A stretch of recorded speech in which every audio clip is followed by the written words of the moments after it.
গতকাল আমরা দেখেছি একজন শিক্ষার্থী যেও হয়তো এই দেশের জন্য বড় অবদান রাখতে পারতো এবং এই দেশের জন্য একটা মূল্যবান সম্পদ হতে পারত, সামান্য রাজনৈতিক স্বার্থকে কেন্দ্র করে নির্মমভাবে রডের আঘাত করে তার চোখটাকেই চিরতরে নষ্ট করে দেওয়া হয়েছে। সিলেট এমএজি ওসমান মেডিকেলে তাকে চিকিৎসার জন্য নেওয়া হয়েছে। ডক্টর জানিয়ে দিয়েছে সরি, এই চোখ দিয়ে সে আর কোনোদিন দুনিয়ার আলো দেখতে পারবে না।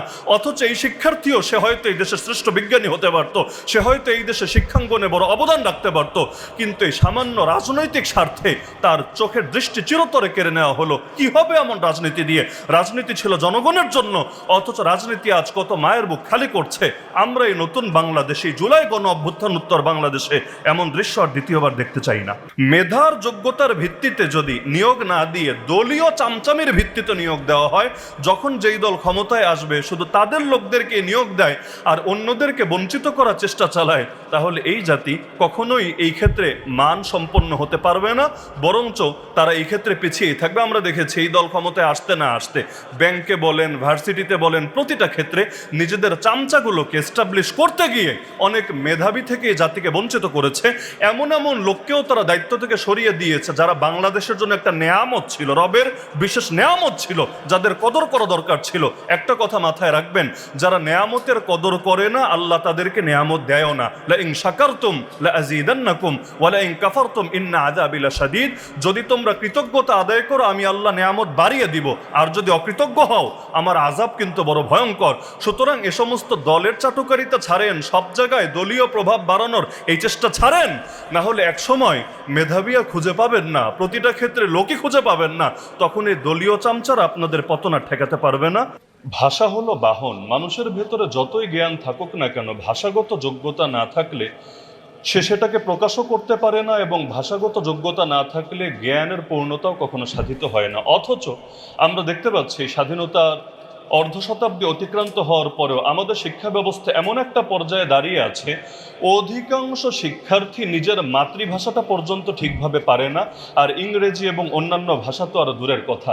কয়জন শিক্ষার্থী এমন আছে প্রমিত বানানরীতি অনুসারে শুদ্ধভাবে লিখতে পারবে এবং সে যথাযথভাবে বাংলা ভাষার সাথে এতটুকু পরিচিত অন্তত আছে যা দ্বারা মোটামুটি সে তার জ্ঞানকে জাতির সামনে শুদ্ধভাবে উপস্থাপন করতে পারবে? দুঃখজনক বাস্তবতা হলো বাংলাদেশে প্রবাসীদেরও বড় একটা সংখ্যক আছে মিডল ইস্টে। যদি তাদেরকে এই মিডল ইস্টে যাওয়ার আগে ভাষাগত যোগ্যতাটাও তাদের ভেতরে থাকতো, বাংলা ইংলিশের পাশাপাশি আরবিটাও যদি তারা জানতো, তাহলে মিডল ইস্টে গিয়েও ভাষাগত যোগ্যতার মাধ্যমে তারা আরো ভালো পজিশনে থাকতে পারতো। কিন্তু আমাদের মাননীয় একজন সংসদ সদস্য সংসদে দাঁড়িয়েও আরবি ভাষাটাও যাতে শিক্ষা দেওয়া হয় স্কুল কলেজে, এটা নিয়ে কথা বলার কারণে সেকুলারদের কেমন যেন লেজের মধ্যে আগুন ধরে গিয়েছে। তারা ট্রোল করতে শুরু করেছে, আরে সবাইরে যদি কোরআন হাদিসের মৌলবি বানিয়ে ফেলা হয় তাহলে জাতির কি হবে? অথচ আরবি ভাষার এই যোগ্যতাটা যদি অর্জন হয়, শুধু কোরআন হাদিসে বুঝতে পারবে তা না, বরঞ্চ আমাদের প্রবাসী যারা প্রবাসে যায়, বিশেষ করে মিডল ইস্টে, তারাও কিন্তু সেখানে তাদের কাঙ্ক্ষিত মান অর্জন করতে পারবে এবং বিভিন্নভাবে উপকৃত হতে পারবে। তো আমি মনে করি ভাষাগত দক্ষতা অর্জনের কোনো বিকল্প নাই এবং এক্ষেত্রে সকলের নজর দেওয়া গুরুত্বপূর্ণ বটে। দ্বিতীয় বিষয় হলো আমাদের শিক্ষা কারিকুলামটা মেধা কেন্দ্রিক এবং মানসম্মত হওয়া উচিত। আমাদের কারিকুলাম তো এমন হওয়া দরকার ছিল যে শিক্ষার্থীরা ক্রিটিক্যাল থিঙ্কিংয়ে অভ্যস্ত হবে, উদ্ভাবনী ক্ষমতায় অভ্যস্ত হবে, বাস্তবমুখী দক্ষতা বাড়বে। শুধুমাত্র তত্ত্ব শেখা না, আমি অনেক তত্ত্ব জানি, অনেক সংজ্ঞা মুখস্থ করেছি, কিন্তু বাস্তবতার সাথে এগুলো সম্পর্ক নাই এবং বাস্তবিক আমার কোনো দক্ষতাও নাই, তাহলে এত তত্ত্বের পসরা দিয়ে আমার কি হবে? বাস্তব জীবনে এর দ্বারা আমি কতটুকুই বা উপকৃত হতে পারবো? 3 নম্বর বিষয় হলো নৈতিক ও মূল্যবোধ ভিত্তিক শিক্ষা হওয়া দরকার। শুধু বইয়ের জ্ঞান অর্জনে যথেষ্ট না, বরঞ্চ চরিত্র গঠন, সামাজিক দায়িত্ববোধ এবং নৈতিক শিক্ষা এগুলোকে গুরুত্বের সঙ্গে অন্তর্ভুক্ত করা দরকার ছিল। মনে রাখতে হবে যে আল্লাহর সঙ্গে সৎ না, সে আল্লাহর বান্দাদের সঙ্গে সৎ হবে এটা আশাও করা যায় না।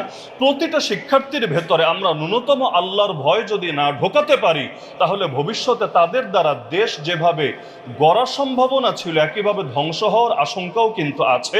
কারণ এই দেশে সবচাইতে বড় বড় দুর্নীতি, সবচাইতে বড় বড় প্রতারণা শিক্ষিত মানুষেরাই করে থাকে, যেগুলো অশিক্ষিতরা কল্পনাও করতে পারবে না।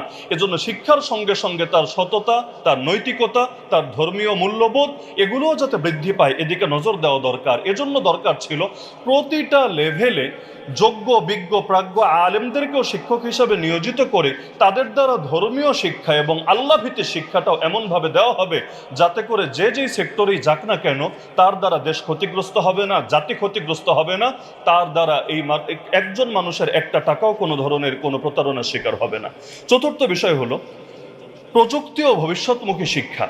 চতুর্থ শিল্প বিপ্লবের সঙ্গে আমরা যদি তাল মেলাতে চাই তাহলে কোডিং বলেন, এআই বলেন, কৃত্রিম বুদ্ধিমত্তা এবং ডিজিটাল স্কিল এগুলো আমাদের শিক্ষাক্রমে অন্তর্ভুক্ত করা দরকার।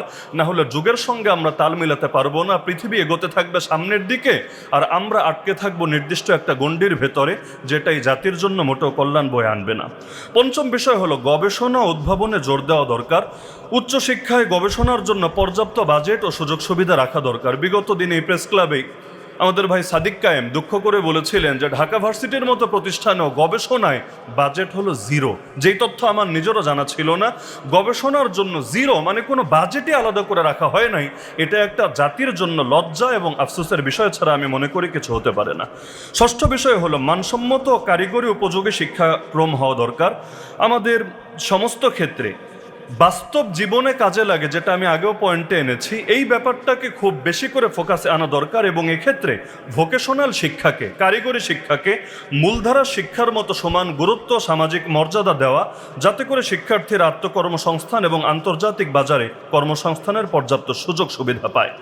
এরপর একটা গুরুত্বপূর্ণ বিষয় যেটা গতকালের একটা প্রেক্ষাপটকে সামনে রেখে বিশেষভাবে আমি আলোচনায় আনতে চাচ্ছি, যে রাজনীতিটা, বিশেষ করে দলীয় রাজনীতির প্রভাবগুলো শিক্ষাঙ্গনে এমনভাবে পড়ে যে সন্ত্রাসী কর্মকাণ্ড, র্যাগিং এবং মেধা অবমূল্যায়নের প্রথা এই দেশের মধ্যে কেমন যেন অঘোষিতভাবেই প্রতিষ্ঠিত হয়ে আছে। যখন যেই দল ক্ষমতায় যায় তাদের দলীয় গুন্ডাবাহিনী এমনভাবে শিক্ষাঙ্গনে নিজেদের আধিপত্য বিস্তার করতে চায় যার দ্বারা অনেক সময় মেধাবীরা বঞ্চিত হয় এবং দলের চাটুকার যারা তারাই শুধুমাত্র সুযোগ সুবিধা পায়। পরবর্তী বিষয় হলো শহর এবং গ্রামের শিক্ষা আর পাশাপাশি জেনারেল এবং মাদ্রাসা শিক্ষার বৈষম্য কবে দূর হবে একমাত্র আল্লাহই ভালো জানে, আমরা জানি না। গ্রামাঞ্চলে এখনো পর্যন্ত বহু শিক্ষা প্রতিষ্ঠান এমন আছে যেখানে অবকাঠামোগত উন্নয়নও নাই, আবার শিক্ষকদের মানও এটা উল্লেখযোগ্য পর্যায়ে নাই। আর মাদ্রাসা শিক্ষার ক্ষেত্রে একজন মাদ্রাসার প্রিন্সিপাল আমাদের মোশাররফ ভাই তিনি তো আলোচনা করে গেলেন যে মাদ্রাসা শিক্ষার ক্ষেত্রেও দেখা যায় যে এখানে শিক্ষকদের মান যাতে ঠিক থাকে, পাশাপাশি অবকাঠামোগত ক্ষেত্রেও যাতে বৈষম্য না হয়, এটা নিয়ে এখনো পর্যন্ত আশাব্যঞ্জক কোনো পরিস্থিতি আমরা দেখতে পাচ্ছি না। জুলাই গণ অভ্যুত্থান উত্তর বাংলাদেশে এই বৈষম্য দূর হওয়া দরকার। পাশাপাশি দরিদ্র ও বিশেষ চাহিদা সম্পন্নদের জন্য বিশেষ সুযোগ রাখা দরকার।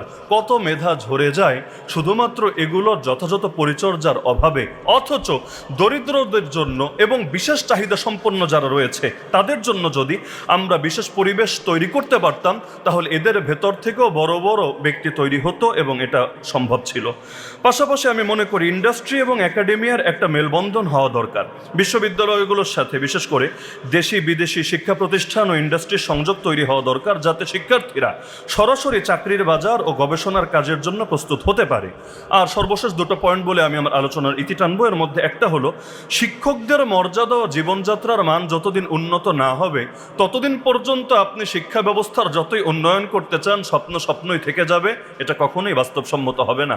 আমরা আমাদের কওমি ধারার মধ্যে এখন দেখতে পাচ্ছি ব্যাপকভাবে তরুণ মেধাবীরা শিক্ষকতা করা থেকে আগ্রহ হারিয়ে ফেলছে। আমাদের সিলেটের দৃশ্য যদি বলি, গণহারে তরুণ আলেমরা বিদেশমুখী হয়ে যাচ্ছে। কেন?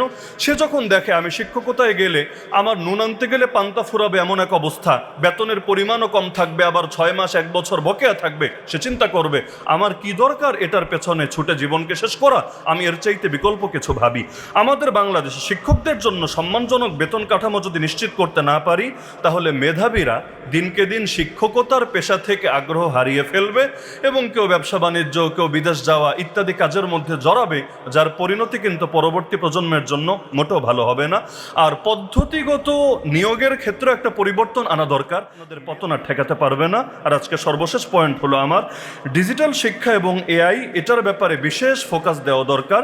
ই লার্নিং অবকাঠামো হওয়া দরকার। সারা দেশে যত শিক্ষা প্রতিষ্ঠান আছে, মাদ্রাসা হোক স্কুল হোক, এগুলোতে হাই স্পিড ইন্টারনেট এবং কম্পিউটার ল্যাব স্থাপন করা দরকার এবং কৃত্রিম বুদ্ধিমত্তা বা এআইকে শিক্ষায় ইতিবাচকভাবে ব্যবহার করার গাইডলাইন ও ট্রেনিং প্রদান করা দরকার। আমরা দেখতে পাচ্ছি আমাদের যে নতুন জেনারেশন জেনজি, যদি আমি তাদের কথা বলি, এখন তো সবার হাতে হাতে মোবাইল, সবাই নেট চালায়, কিন্তু এটার ক্ষেত্রে যদি শিক্ষাঙ্গন থেকে সে কোনো তারবিয়াত না পায়, সে কোনো প্রশিক্ষণ না পায়, তাহলে এটা কারো জীবনও গড়ে দিতে পারে, কারো জীবনটাকে ধ্বংসও করে দিতে পারে। যার কারণে একটা সোশ্যাল মিডিয়া ব্যবহার করলেও কিভাবে করতে হবে অধিকাংশ মানুষ বোঝে না। একদল আরেক দলকে গালি দেয় যে এরা হয়তো অনলাইনে অন্যদেরকে ক্রিটিসাইজ করে, খারাপ ভাষায় গালিগালাজ করে, কিন্তু দিন শেষে দেখবেন এই রোগগুলো কমনভাবে সবার ভেতরে ছড়িয়ে পড়েছে। কারণ শিক্ষা অর্জন করার আগেই, তারবিয়াত পাওয়ার আগেই প্রত্যেকে এক একজন ইউজার হয়ে গিয়েছে। তো যার কারণে আমি মনে করি একটা মোবাইল, একটা সোশ্যাল মিডিয়া অ্যাকাউন্ট, এগুলো ইউজ করার ক্ষেত্রেও ন্যূনতম তারবিয়াত এবং শিক্ষাঙ্গন থেকে ন্যূনতম দিক নির্দেশনা থাকা দরকার, যাতে করে তারা এই ক্ষেত্রে কিছুটা শতভাগ না হলেও কিছুটা হলেও তারা রক্ষা পেতে পারে। আমাদের দেশে সবচাইতে অভাব হলো একটা জিনিসের, যেটা আমাদের কওমি অঙ্গনেও আছে, পাশাপাশি মোটামুটি সব অঙ্গনে আছে। এটা হলো ভিন্ন মতের প্রতিও যে উদারতা রাখা যায়, শ্রদ্ধা রাখা যায়, সম্মানজনক দৃষ্টিভঙ্গি রাখা যায়, এই শিক্ষাটাই তো দেওয়া হয় না ভাই শিক্ষাঙ্গন থেকে। যদি হতো তাহলে দ্বিমত তো আদবের সাথে করা যায়, কারো সাথে রাজনৈতিক মতভিন্নতাও সুন্দরভাবে করা যায়। মুসলমান তো সেই জাতি ছিল যাদেরকে দেখে কাফেররাও শিখবে, অথচ আমরা এখন এমন জাতি হয়েছি, কাফেররা আমাদেরকে দেখে ইসলাম কি শিখবে, উল্টো তারা আফসোস করবে। আর এটা যদি হয় মুসলমানের চরিত্র, নাউজুবিল্লাহ, আমাদের আর মুসলমান হওয়ার দরকার নেই। সুতরাং একটা মুসলিম জাতি, তাদের মূল্যবোধ, তাদের শিক্ষা দীক্ষা, তাদের সংস্কৃতি, প্রতিটা ক্ষেত্রে ন্যূনতম একটা ছাপ থাকা দরকার, যেটা দেখে সকলে শিখবে। মনে রাখতে হবে আমরাই ছিলাম শ্রেষ্ঠ জাতি। যতদিন পর্যন্ত নিজেদের শ্রেষ্ঠত্ব ধরে রাখতে নিজেরা সচেষ্ট না হব, আল্লাহ রাব্বুল আলামিনের সাহায্য আমরা পাবো না। ইন্নাল্লাহ লা ইউগাইয়িরু মা বিকওমিন হাত্তা ইউগাইয়িরু মা বিআনফুসিহিম। নিশ্চয়ই আল্লাহ কোন জাতির অবস্থা ততদিন পরিবর্তন করেন না যতদিন না তারা নিজেরা নিজেদের অবস্থা পরিবর্তন করে। আল্লাহ তাআলা আমাদেরকে এই জুলাই গণ অভ্যুত্থান উত্তর বাংলাদেশে আমাদের শিক্ষা ব্যবস্থাকে ঢেলে সাজানোর তৌফিক দান করুন এবং সকল দলীয় সংকীর্ণতার ঊর্ধ্বে উঠে আমাদের শিক্ষাঙ্গনগুলোকে আন্তর্জাতিক পরিমণ্ডলেও গ্রহণযোগ্য হতে পারে এই মানে পৌঁছানোর তৌফিক দান করুন। আমিন। ওয়া মা আলাইনা ইল্লাল বালাগুল মুবিন। আসসালামু আলাইকুম ওয়া রাহমাতুল্লাহি ওয়া বারাকাতুহু।